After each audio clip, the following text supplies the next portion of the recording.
Kia ora, boys and girls. I'd like to read you a little story, but the story, you need to know another story behind the story.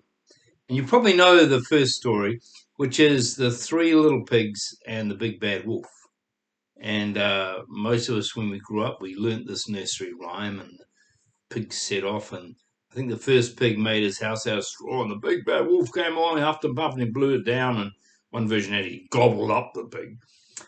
But most stories these days have he ran off to his brother who had a house of sticks, and the wolf huffed and puffed, and then both brothers ran to the third brother, and he had made that little pig had made his house out of bricks, and the wolf huffed and puffed, and he couldn't blow it down, so the wolf tried to go down the chimney, but they had a pot on the side, but wolf burnt his toe and ran away, or in the other versions got gobbled up by the pigs.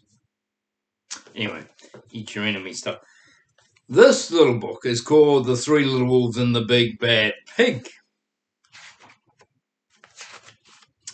Once upon a time, there were three cuddly little wolves with soft fur, fluffy tails, who lived with their mother.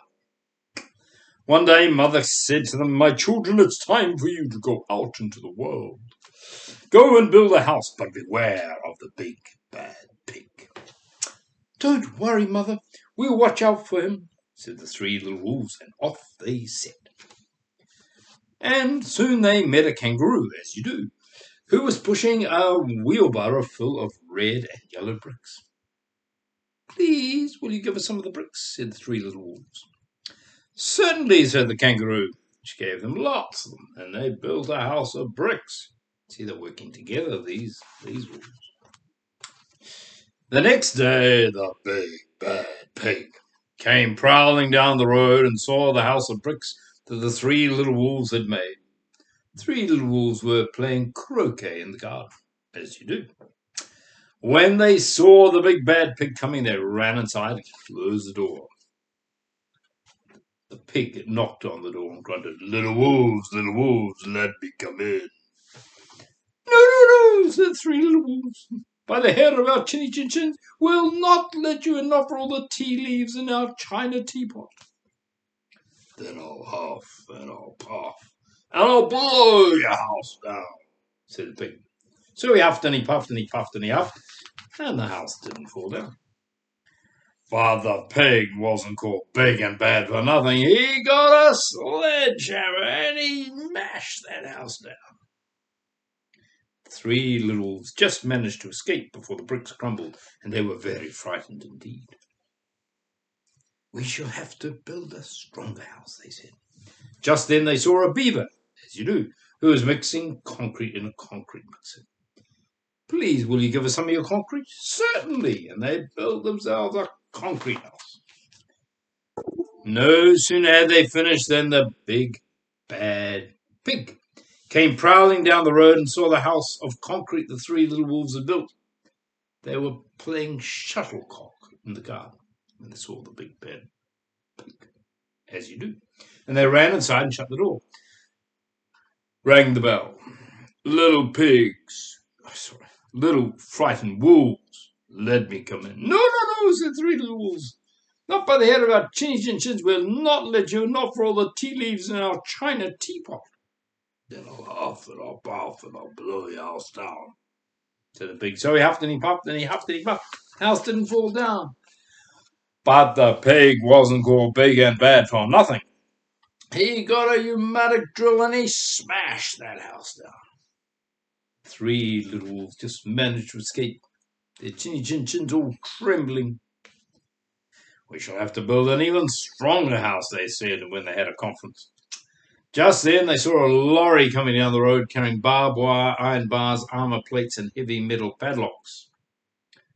"Please, will you give us some of your barbed wire, iron bars, metal padlocks?" "Sure," said the kind rhino. And they built an even stronger house. The next day, the big bad pig came prowling along the road as usual.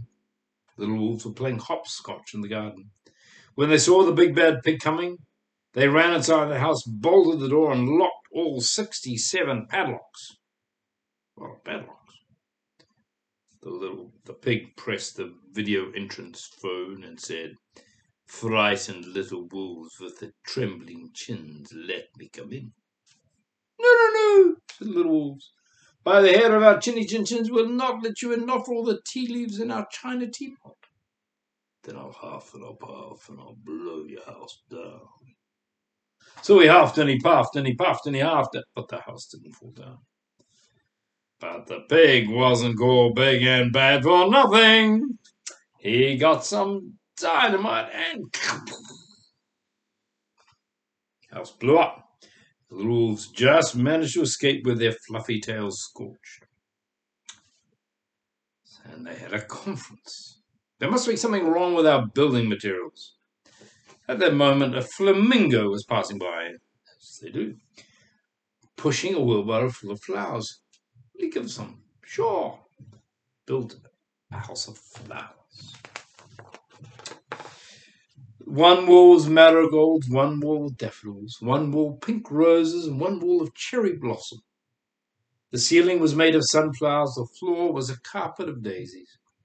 They had water lilies in their bathtub and buttercups in their fridge. It was a rather fragile house, and it swayed in the breeze, but it was very beautiful.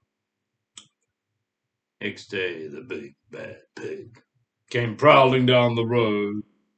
He rang the bluebell and said, "Little frightened wolves with the trembling chins and the scorched tails, let me come in."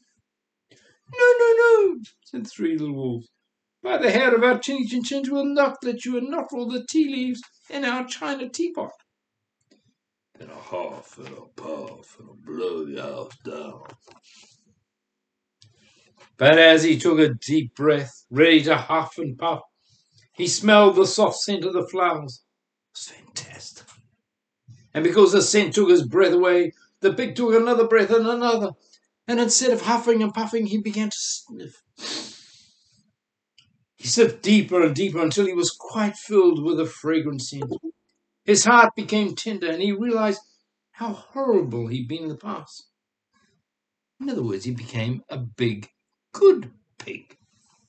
He started to sing and dance the tarantella, as you do. Well, after that, they had a restorative justice conference. And the three little wolves were at first a little bit worried, thinking it might be all a trick by the pig. But soon they realized that Piggy had truly changed. So they came running out of the house and they introduced themselves and started playing games like Piggy in the Middle.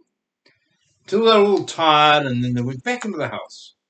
They offered him china tea and strawberries and wolfberries, as you do. And they invited him to stay as long as he liked. And he did. And that's the end of the story. The reason I like this story, of course, is that it cleverly reshapes that original story.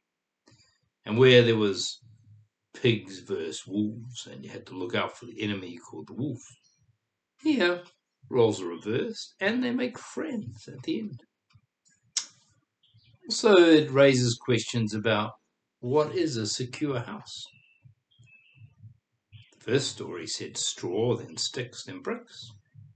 And in this story, it had bricks, then concrete, then iron plates. But neither worked to keep the enemy out. Actually, it was only really making the enemy into a friend that they found security. Have a lovely week. Every blessing.